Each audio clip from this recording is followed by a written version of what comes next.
Okay, I'll begin first with the case of Kathleen Kelly.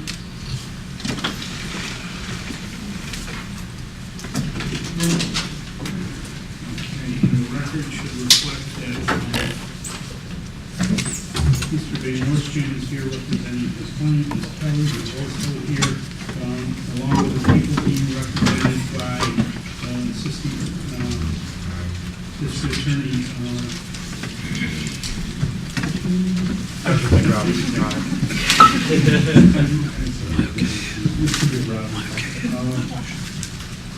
Okay, this was set for trial this evening. Are we proceeding with the trial?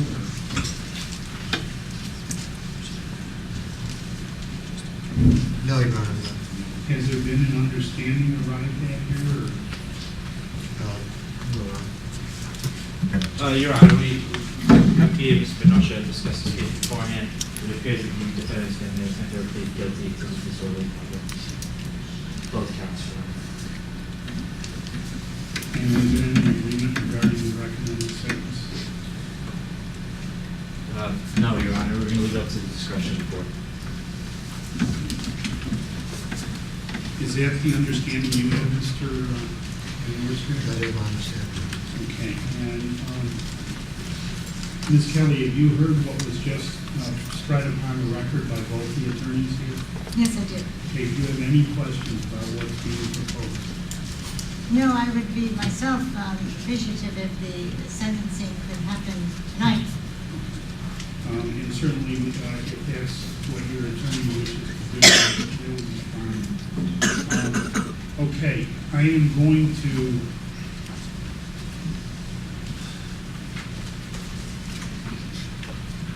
let me ask this.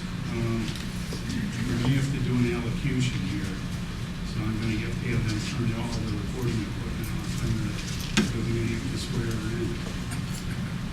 Unless you're For her to enter her plea? Unless you're okay without the allocution, Mr. McRoberts. The defense counsel is going to allow for no elocution.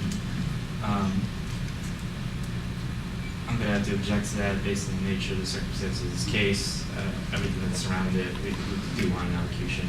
Okay. Then I'm going to ask everybody with the recording equipment for this portion of it to turn the equipment off, do not record it.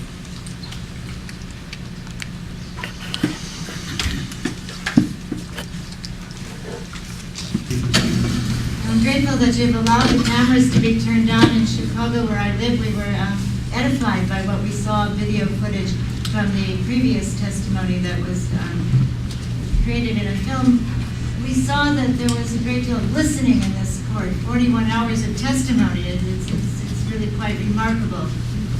I just came from Kabul in Afghanistan, and I was aware of some of the impact of drones, particularly speaking with a young woman named Fazila. In July of 2007, her husband and the husbands of 4 other people in her small area of the town in Maidan Wardak, called Maidan City, were killed sitting in a garden sipping tea, and she now has been a single mother, a widow raising her child, Aina. And she asked me to bring before the court her question, how did anyone know who is this or who was that, and to bring her own sense that the end result is always the same when these weapons are used. Charred remains of bodies and piles of ashes. She said she never wants this to happen to anyone else. It's my belief that here in this court we are undertaking our responsibility. It's a big responsibility, all of us, to exercise what's required of us under international law. And also, when we were in front of the Hancock field, I think we were assembling peaceably for redress of grievance. We had to bring our grievance to the place where the exercise of the wrongful criminal acts are happening. So I feel a great deal of pride in being part of this group. I know that in my own set of values, there's no way that I could ever say that I would pay any money to the courts, because I think that the courts are, in a sense, themselves cooperative with a very criminal activity that ought not to be supported. And while I can consider it my privilege, really, to be engaged in community service of various kinds, as have so many people in this courtroom today.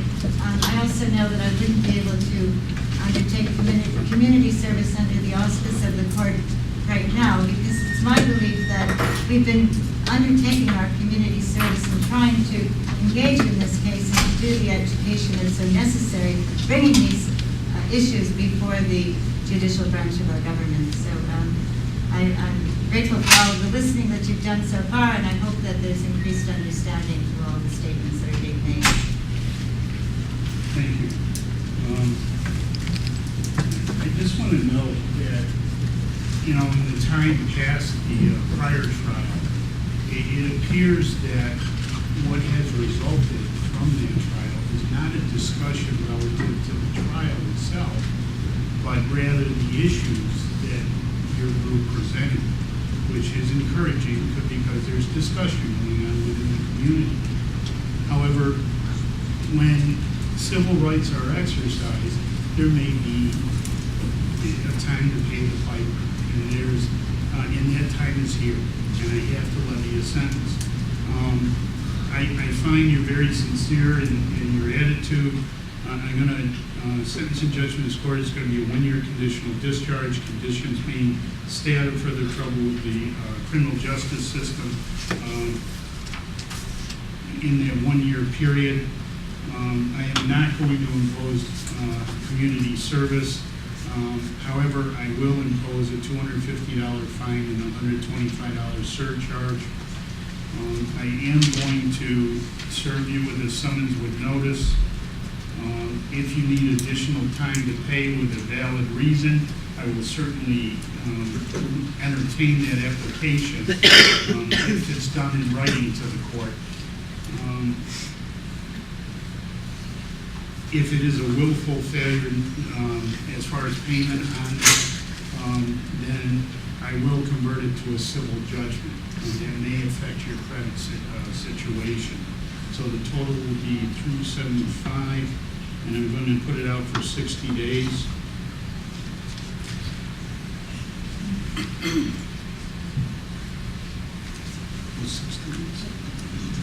May 1st. 1 second.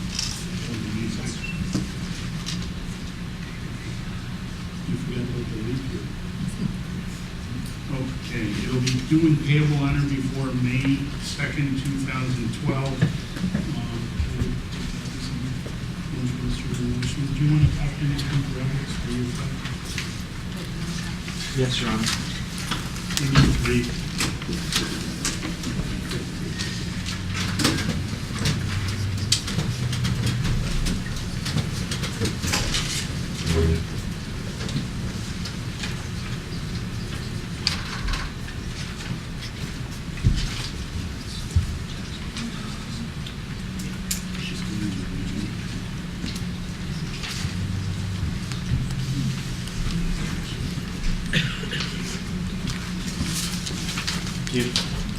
Record should reflect that a copy is being provided to Mr. McRoberts, Mr. Van Norstan, and a copy served upon Ms. Kelly.